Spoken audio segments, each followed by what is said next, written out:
Are you young and wondering how you can start talking about financial independence with your friends? Whether you're a young adult or not, today's episode is going to help you start money talks with those around you. Welcome to Money Talk with Skylar Fleming, where your money makes dollars and cents. Let's get talking. Welcome to today's episode of Money Talk with Skylar Fleming. In today's episode, we're talking with Devon Shaw, who got started young in his FI journey. In today's episode, we talk about how it's possible for young adults to get started with financial independence, even when they may not be making a ton of money or in that real money-making stage. We'll talk about the real power of financial independence and the power of an intentional mindset and what that can bring into your life. While most people you talk to may laugh a little bit or think you're crazy for starting earlier and earlier when some of these normal dreams that you're thinking you're going to do really early seem unattainable for just the normal person on the normal timeline. Everyone who's done the math and a deep dive on financial independence knows that it's certainly a possibility and can be a reality for so many people. So join me and Devon as we talk about financial independence and how to start money talks around it with your friends in today's episode. Also, for your information, I'll be attending FinCon this year in Atlanta, Georgia. By the time you're hearing this episode, I'll either be there or almost there. So if you're going to FinCon this year, send me an email or a message because I'd love to meet anyone listening to my show. But with all the things that I'm going to learn at FinCon, I will be taking a break for the next 2 to 3 weeks of my show. I'll be re-airing some of the most listened to and most popular episodes from my show, so be sure to stick around for those because you're going to get to hear some of the greatest hits from past episodes that we all loved back when they first came out, so I'm sure you're going to like them again. Be sure to subscribe, and on your way out of your podcast player, please leave a 5-star review. But let's get back to the show. The money talking points for today's episode are: how can you develop a mindset of intentionality? And 2, what is a small financial habit that you can start building now? With the money talking points in mind, let's get talking.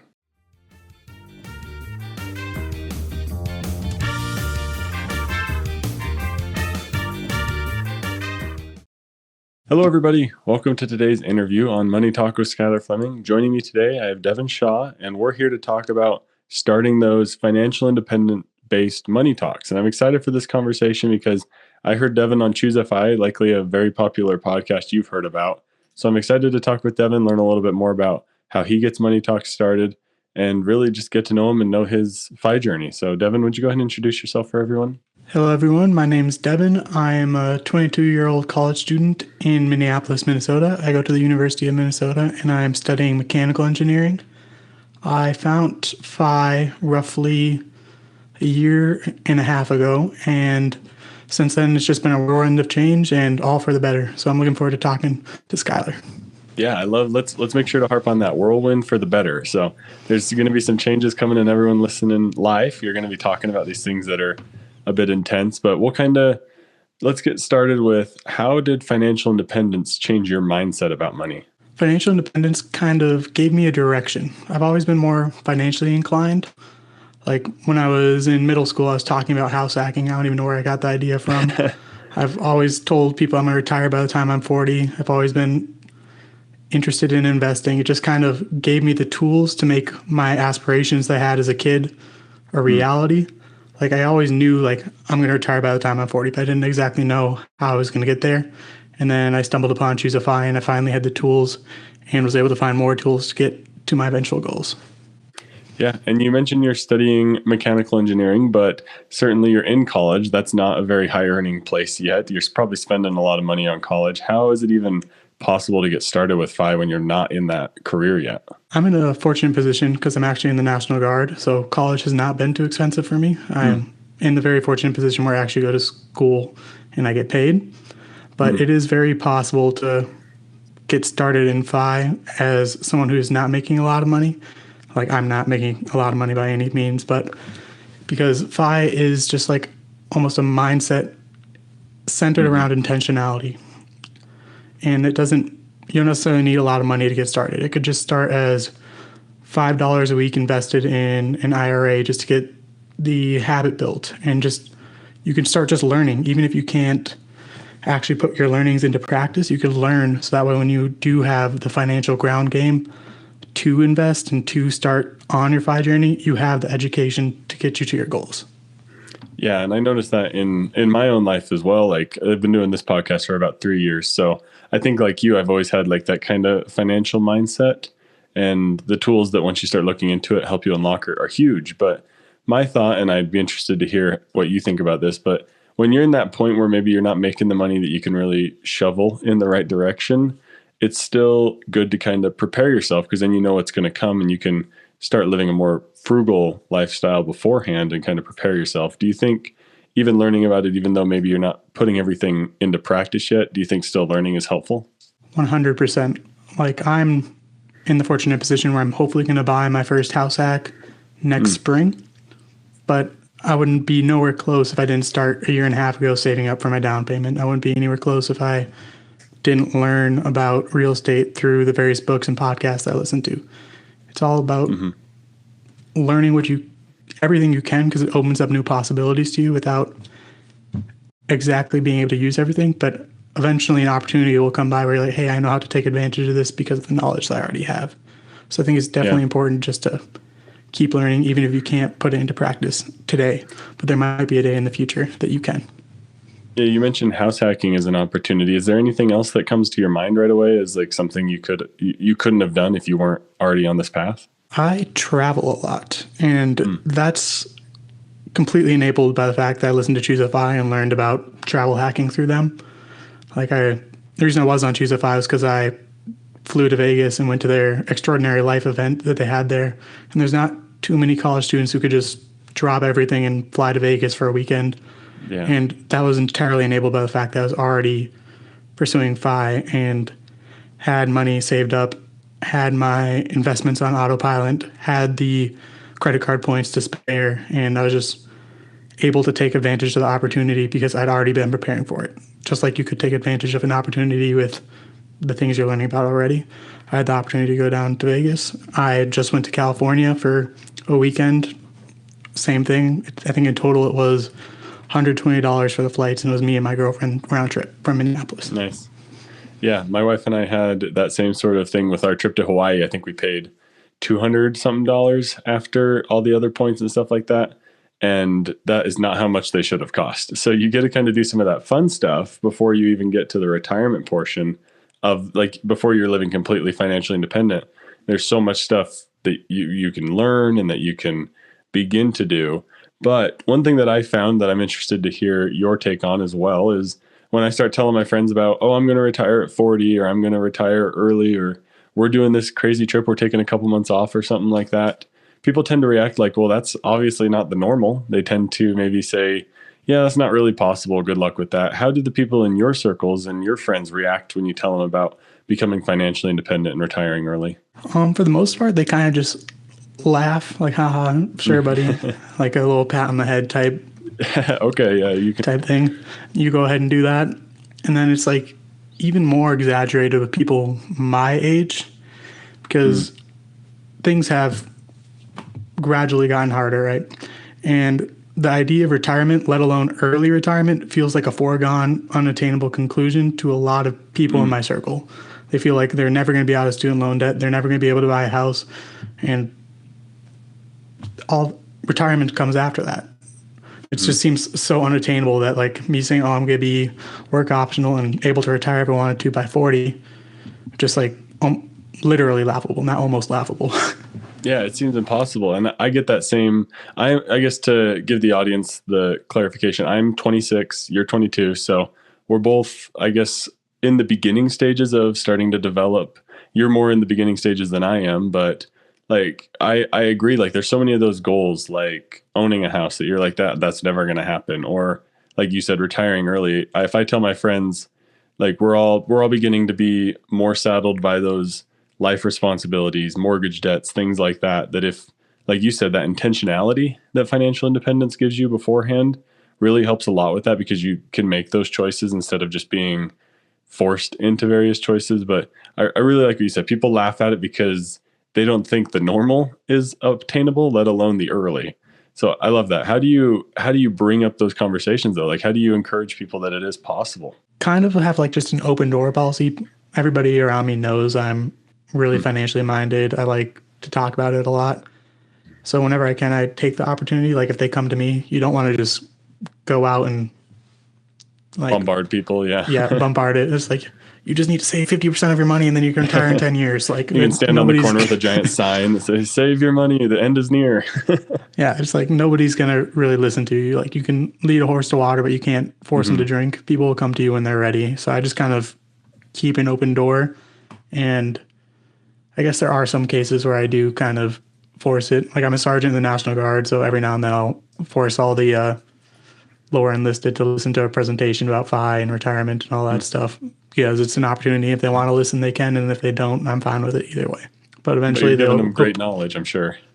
Yeah, it'll put the seed in their mind that they can come and talk to me about money in the future when they have the need or the curiosity. Yeah, kind of force the seed to be planted, but you don't need to like say, hey, you're all taking this 8-week course with me, but you're all at least going to sit down and hear what I have to say. I like that. It's a good place to start. What are some of maybe, if someone does come to you with money, what are some of maybe the key things you tend to teach about? I would just say my presentation is like mainly centered around intentionality and just learning what you don't know. Kind of just doing the simple basics. Like having a decent save rate, automating everything so you don't scare yourself out of investments. Just the basic ground game, so that way you have the room to kind of get in your own way, because that's what we do as people. So if you automate everything, then it's kind of taken care of. Like I'm in the camp where like I kind of do an anti-budget. I have all my goals set up to automatically save for, and then I'll just do whatever I want with the rest of the money. But if sometimes I just end up investing the rest of the money anyways. So it's just, I kind of try and get people to set up their basics, and that way they buy themselves the bandwidth to explore and have opportunities. Yeah. One thought that just came to my mind, that's something that I've never dealt with credit card debt. And I think likely given your age, have you ever dealt with credit card debt? No, I have not. So how does that maybe change your mindset to when, because so many people's stories is I was in financial debt and I got out of it. How do you approach money when maybe you don't have that, I guess, tough time coming through financial debt? That's crossed my mind a couple of times that I don't have that like story coming through the rough. How do you handle like those kind of conversations? I think it's all just about being empathetic and stepping into their shoes a little bit, because if you do go through those types of financial hardships, money can be a scary topic, and you can't come on too strong or else you're just going to scare them away and they'll never make any changes. You kind of got to go slow and show them that it is possible, and just kind of build that trust and rapport with them to trust you and trust that like the next time our session happens, it will recover. The next time the big unforeseen expense comes up, they will be able to weather the storm because of the actions that they're taking now. It's just kind of getting them to believe that it is possible. Like the foregone retirement is an actual possibility that's within their grasp if they take action to reach it. It's just kind of getting them to realize that slowly without pushing it on them too strong. Yeah. I like the painting the optimistic future a lot helps. I would agree that that's a good route to take. Why do you think, so obviously we don't talk about money enough. It would be a problem if we talked about it more, but why is it beneficial for people to talk about money more than we currently do? I think it's beneficial to talk about money because there's almost nothing in our lives that doesn't relate to money these days. It's around every turn, and having your financial health well makes it easier to have all of the other aspects of your health well. Your spiritual health, your physical health, your mental health. Having your financial health is almost the foundation to allow you to operate within those other three realms and be healthy and pursue what you need to pursue. It's like money is one of like the few remaining taboo topics in our society, but it's important and it affects everything. So we have to get more comfortable with talking about it, and it just comes from doing just that, just talking about it and trying to remove like the stigma around it. Yeah, you mentioned it's one of the few remaining taboos. It can be a little awkward to start those conversations. How can someone listening, if they want to have that money talk about something they learned today, how do you start that conversation with a friend?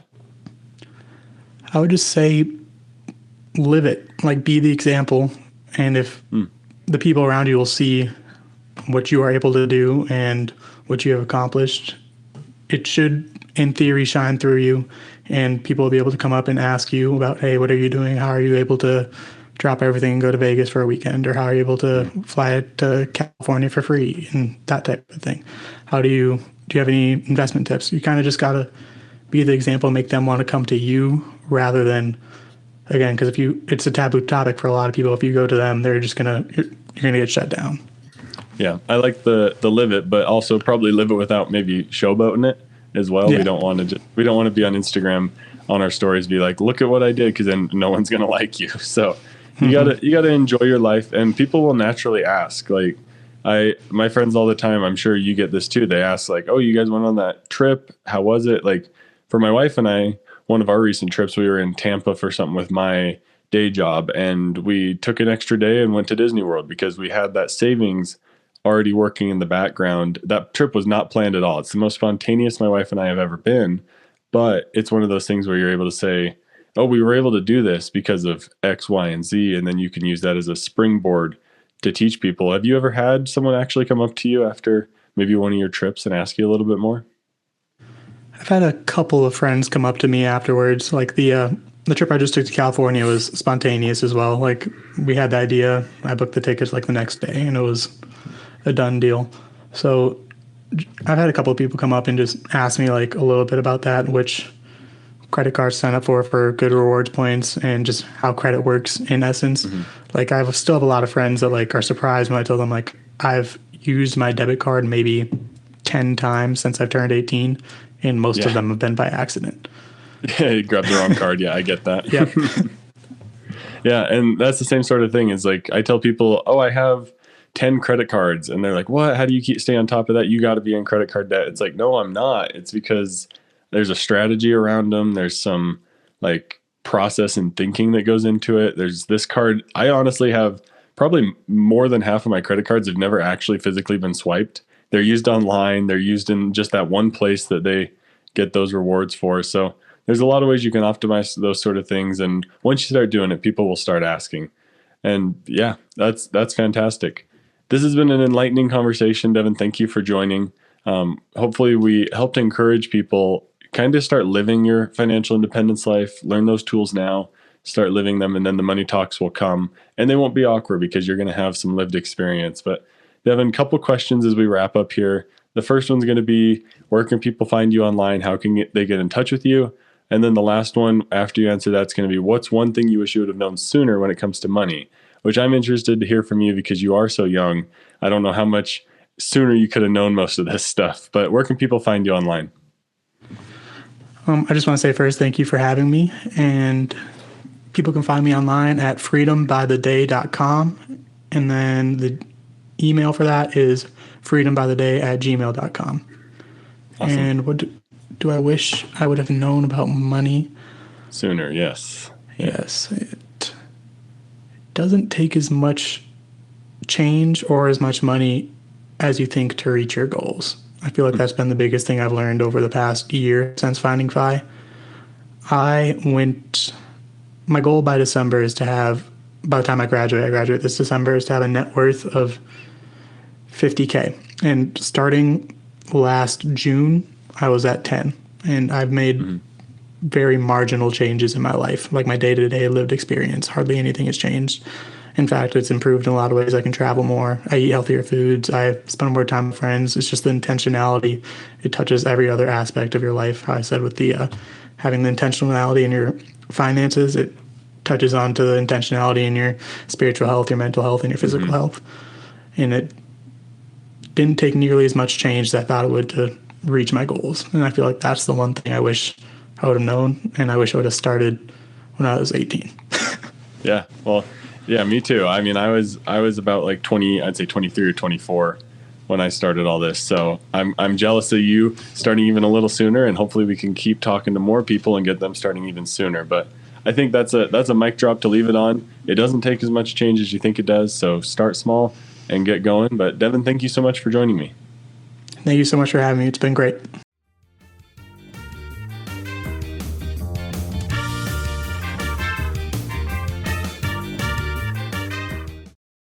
Thank you so much to Devon for coming on today's episode. And that was a fantastic interview and a talk about how to talk about money. I thought it was great, and I'm sure you learned so much from it. So be sure to share with a friend. The first money talking point we're going to talk about today is how can you develop a mindset of intentionality? My wife and I recently have been talking about this idea a lot. We think it's one of our biggest strengths that we have right now. We know that we're able to be intentional about every decision that we make, and we don't make decisions haphazardly, and it makes everything a whole lot easier. We're intentional in our meal planning, vacation planning, spending, expense tracking, etc. This allows us to feel so much more free than a normal person who just isn't sure what they're even going to eat for dinner. So how can you develop a mindset of intentionality? Well, start small. Find something simple that you can begin to be intentional about for a week and go for it. Check in after a week and see how you're feeling about it. I highly recommend starting with meal planning because I think this is a huge difference maker for people when it comes to expanding intentionality beyond one simple area. But meal planning is something that can be huge towards getting your finances in order, eating healthier, feeling more confident about your choices in general because you're able to stick to a plan. It could be a really nice place to start and get going. And it's really honestly nice when you get to the point where you can place an order for an entire month's worth of groceries, but you need to work up for that. Be intentional about what you're doing now and decide what you're going to eat for dinner for the next week. Then increase it to 2 weeks. Then try and go for it for a whole month. I'm thinking back to the beginning of my wife and I starting to meal plan, and it was as simple as a 7-day calendar on a small little whiteboard on our fridge. And then we grew up to an app called Paprika 3. We use it and it's a fantastic app. And now we plan for an entire month. So find a small, simple little whiteboard, write Sunday through Saturday and plan what you're going to eat each day that week and start with that because that's going to be your path to intentionality and making more decisions with intentionality behind them and choosing what you want to do with your life. The second money talking point is what is a small financial habit that you can start building now? Well, I think expense tracking is a great place to start. Then turn it into a habit of checking on your expenses once a week. Get some expense tracking set up with some sort of app, or if you want to track it yourself, it's a little bit harder and trickier to get going, but track your expenses and then turn it into checking on your expenses once a week. What other habits do you think could help with your finances? I'd love for you to send me an email. If you have a habit that you know you've built that really helps you in your finances, let me know. I'd recommend that you find an area in your finances that you want to improve, then identify one small step that you can do to make that area better with just little tiny habits. Start doing it once a day, once a week, whatever you need to improve that area of your finances. Start small and build it into a habit, and then you're going to have an entire, whole robust financial system working and doing better for you. There's always that point where we're not sure where to begin. You likely have a little bit of a hunch. Take that hunch, break it down into a smaller step, and work on that habit every week, every day, whatever you need to do. But that's today's Money Talking Points. We're going to wrap up this episode next.